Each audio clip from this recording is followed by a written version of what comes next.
যে লবণ হচ্ছে আপনার শত্রু আর চর্বি হচ্ছে আপনার লবণের শত্রু, চর্বিও শত্রু। How pathetic could be, right? Cortisol আমাদের ছেলে মেয়েদের ডিফারেন্ট হরমোন যেগুলো আছে, মেয়েদের এক ধরনের হরমোন, সব হরমোন পুরুষদের সব হরমোন মেয়েদের মধ্যে আছে, but certain in minimum level থাকতে হয়। তো ওগুলো আবার মেয়েদের ক্ষেত্রে বেড়ে যায়, তখন সমস্যাগুলো হয়। মেয়েদের নিজস্ব হরমোন যেগুলো আছে প্রজেস্টেরন, ওগুলো আবার কমে যায়। আমরা যে খাবার খাচ্ছি, আমরা খাবার খাই কি সব ইনফ্ল্যামেটরি খাবার, প্রসেস করা ফ্রাই ফুড, আমাদের এখন আসছে প্রচুর মিট ফ্রাই কালচার। তাহলে কি করতে হবে?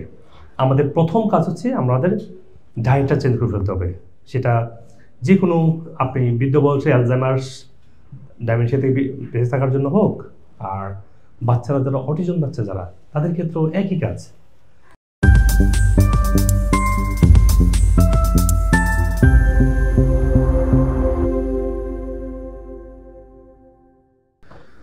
আমাদের ব্রেনের উপরে যখন কোনো মেজর হ্যামারিং হয়, সেই হ্যামারিং হতে পারে সাধারণ স্ট্রেস, হতে পারে কেমিক্যাল, হতে পারে ব্রেন গঠনের জন্য যে জিনিসগুলোর প্রয়োজন, সেটা হচ্ছে ফ্যাটি অ্যাসিড মোস্টলি।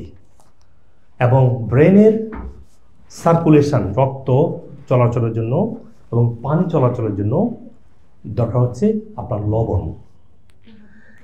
কিন্তু ইন্টারেস্টিংলি আমাদেরকে সমাজে বলা হয়েছে, বা আমাদেরকে বলা হয়েছে যে লবণ হচ্ছে আপনার শত্রু আর চর্বি হচ্ছে আপনার লবণের শত্রু, চর্বিও শত্রু। How pathetic could be, right? আপনি দেখেন যে মানুষের অ্যালজাইমারে ভুগছে তাকে কিন্তু লবণ দেওয়া হচ্ছে না, তাকে কিন্তু লবণবিহীন বা চর্বিবিহীন খাবার দেওয়া হচ্ছে। হ্যাঁ, যদি চর্বি দেওয়াও হয় তাও টক্সিক চর্বি, যেটা আজকে পোলট্রি ফার্মের মাধ্যমে যে দুধ বলুন বা মাংসগুলা যেটা পোলট্রিতে ওষুধ দিয়ে বড় করা হচ্ছে, ওগুলো দেওয়া হচ্ছে। That makes more inflammation.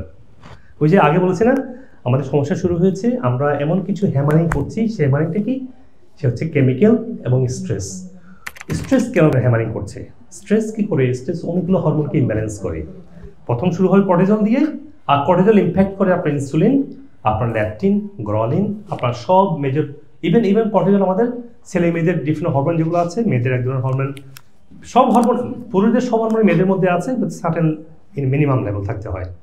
তো ওগুলো আবার মেয়েদের ক্ষেত্রে বেড়ে যায়, তখন সমস্যাগুলো হয়। মেয়েদের নিজস্ব হরমোন যেগুলো আছে প্রজেস্টেরন, ওগুলো আবার কমে যায়। তো কর্টিজল দিয়ে স্ট্রেস দিয়ে শুরু হয়, অন্যান্য হরমোন ইমব্যালেন্স হয়। এখন আমরা কেন করছি স্ট্রেস? স্ট্রেস হচ্ছে হয়তো অনেক বলছে আপনি শুধু স্ট্রেস করেন, শুধু টেনশন করেন। কেউ শুধু টেনশন করে না। আপনার যখনই আপনার অ্যাড্রিনাল গ্ল্যান্ড, আপনার লিভার যখন তার প্রপারটা কাজ করতে পারবে না, তখনই আল্লাহ তাআলা আমাদের শরীরকে বানিয়েছে এইভাবেই, লিভারটা ড্যামেজ বা নষ্ট না হয়ে অ্যাড্রিনালটা এক্সেসিভ হরমোন তৈরি করে আপনাকে সাপোর্ট দিবে at the time of you are in the emergency। চিন্তা করছেন আল্লাহ কত রহমানুর রাহিম, তাই না? এখন কেন তাহলে লিভার এবং অ্যাড্রিনালকে ওয়ার আউট হচ্ছে, স্ট্রেস পড়ছে? আমরা যে খাবার খাচ্ছি, আমরা খাবার খাই কি সব ইনফ্ল্যামেটরি খাবার, প্রসেস করা ফ্রাই ফুড, আমাদের এখন আসছে প্রচুর মিট ফ্রাই কালচার। গম ছিল ভালো, এখন গম হয়েছে জেনেটিক্যালি মডিফাইড। আমরা খেতে বসছি, আমি ছাড়া দেখি সবাই 2 চামচ করে সুগার নিয়ে খাচ্ছে। ইমাজিন আপনি ডেলি 5টা চা খাচ্ছেন, ডেলি 10 চামচ সুগার খেয়ে ফেলছেন। আপনি এন্ড অফ দ্য ইয়ার কতগুলো সুগার খাচ্ছেন? তাহলে এভরি ইয়ারে যদি আপনার 30 পাউন্ড করে শরীরে সুগার জমা হয়, আপনি 10 ইয়ার্স শেষে আপনার কত পাউন্ড সুগার জমা হচ্ছে, তাই না? You eating elephant. How? 1 bite at a time. You keep killing you, keep damaging you 1 step at a time. আর যদি কেমিক্যাল হয় দেখবেন আপনি সব খাবারের রং টং দেয়া, অনেক খাবারের মধ্যে প্রিজারভেটিভ অ্যাড করা, অনেক খাবারের মধ্যে কিছু extra sodium. Too much sodium is bad. একটা লবণ ক্ষতিকর, সেটা সোডিয়াম লবণ। তো এই ক্ষতিকর কাজগুলো করছি, অ্যাট দ্য সেম টাইম যেটা দরকার সেটাকে দিচ্ছি না, সোডিয়াম লবণ। How sad it is, right? বেদরকারি সব দিচ্ছি, দরকারি সবগুলো আমরা কমে রাখতেছি। এখন এই হচ্ছে আমাদের ব্রেনের আমরা ক্ষতি করছি এইভাবে। এখন ইমাজিন আপনার ডে আফটার ডে আপনি চাচ্ছেন যে ফ্যাট ফ্রি। কারণ দেখেন একটা সিম্পল কালচার, আমরা খেতে যাবো, বলকি আমাকে পরোটা দিবে কিন্তু তেল ছাড়া। আমি নিজে বলেছি পরোটার মধ্যে কি আছে? গমের তৈরি খাবার। তো গমটা হচ্ছে জেনেটিক্যালি মডিফাইড, যেটা আগে ছিল না, এখনকার গম জেনেটিক্যালি মডিফাইড। অনেক বলবে আমি তো লালাটা খাই, লালাটাও জিএমও। জিন গট মডিফাইড। তারপরে তেলটা তো ভালো, কিন্তু আমাদের যে তেলগুলা, এগুলো বেশিরভাগ ক্ষেত্রে তেলগুলো ক্ষতিকর, কারণ তেলগুলা ইন্ডাস্ট্রিয়াল তৈরি করা হচ্ছে অনেক প্রসেস করে। That's very very dangerous. আপনি একসাথে তেল কম খেয়ে দেখবেন আপনি কত স্ট্রেস ফ্রি ফিল করবেন। শুধু তেল বন্ধ করে তেলটা চেঞ্জ করতে পারলে হবে। প্রচুর অলিভ অয়েল খাবেন, প্রচুর, মানে আপনি ইচ্ছা করে তো গ্লাসে গ্লাসে অলিভ অয়েল খেতে পারবেন না, মানে যেটুকু দরকার moderate. We are Muslim, Islam is a religion of moderation, right? তো খাওয়ার ক্ষেত্রে মডারেশন, কথা বলার ক্ষেত্রে মডারেশন, তাই না? এই বাজার ক্ষেত্রে বলছে কি, এর অর্থ তোমরা অল্প অল্প করবা, কিন্তু কনসিস্টেন্টলি করবা। Be moderate, you know, you don't have to be praying whole night, you know. So আমরা যদি এই ভুল থেকে বেরিয়ে আসি, আমরা আমাদের ব্রেনের উপর চাপটা অনেকটা কমাইতে পারবো। তাহলে কি করতে হবে? আমাদের প্রথম কাজ হচ্ছে আমাদের ডায়েটটা চেঞ্জ করে ফেলতে হবে। সেটা যে কোনো, আপনি বৃদ্ধ বয়সে অ্যালজাইমার্স ডাইমেনশিয়া থেকে বেঁচে থাকার জন্য হোক, আর বাচ্চারা যারা অটিজম বাচ্চা যারা, তাদের ক্ষেত্রেও একই কাজ। আপনি যদি আমার ভিডিওগুলো লাইক করে থাকেন, সবার সাথে শেয়ার করবেন এবং কমেন্ট সেকশানে আপনার প্রশ্ন এবং শারীরিক সমস্যাগুলো লিখবেন। আমি যত দ্রুত সম্ভব উত্তর দেওয়ার চেষ্টা করবো ইনশাআল্লাহ। আর যদি আপনার ডক্টর কনসালটেশন প্রয়োজন হয়, আমাদের নিউ ইয়র্ক, লন্ডন, বাংলাদেশ সহ যে কোনো ব্রাঞ্চে আসতে পারেন।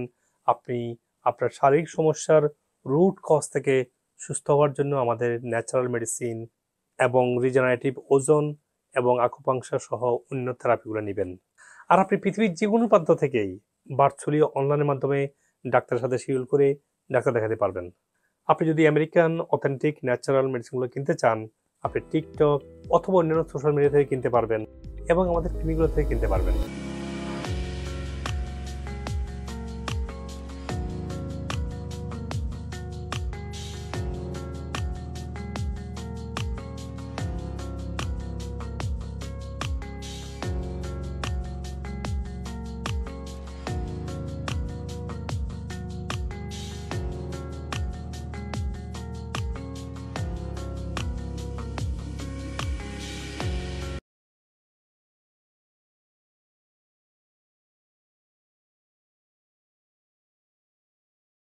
আমি, আমার হাজবেন্ড, আমার মেয়ে, তিনজনকেই পিটাচ্ছে, এরকম মানে ভয়াবহ ছিল। আলহামদুলিল্লাহ এখন একদম একদম কথা বলে বোঝানো যায়।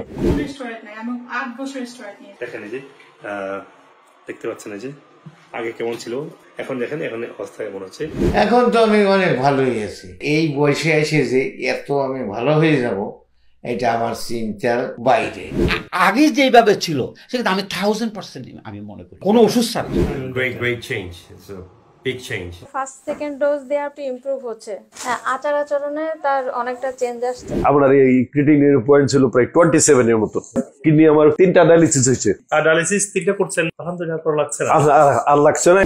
এখন at least সে মানে আর আসো ওটা I'm feeling like I'm gonna die every day. I just cry.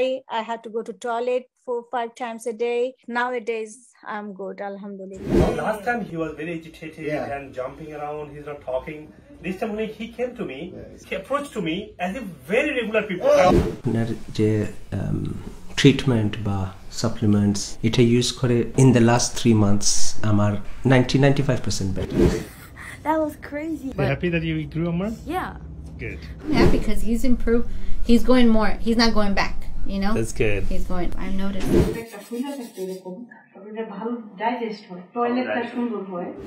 কথা আগে বলতো অতটা ক্লিয়ার না, এখন পুরো সেন্টেন্স অনেক সময় বলে এবং সাউন্ডটা আগের থেকে ক্লিয়ার আসে।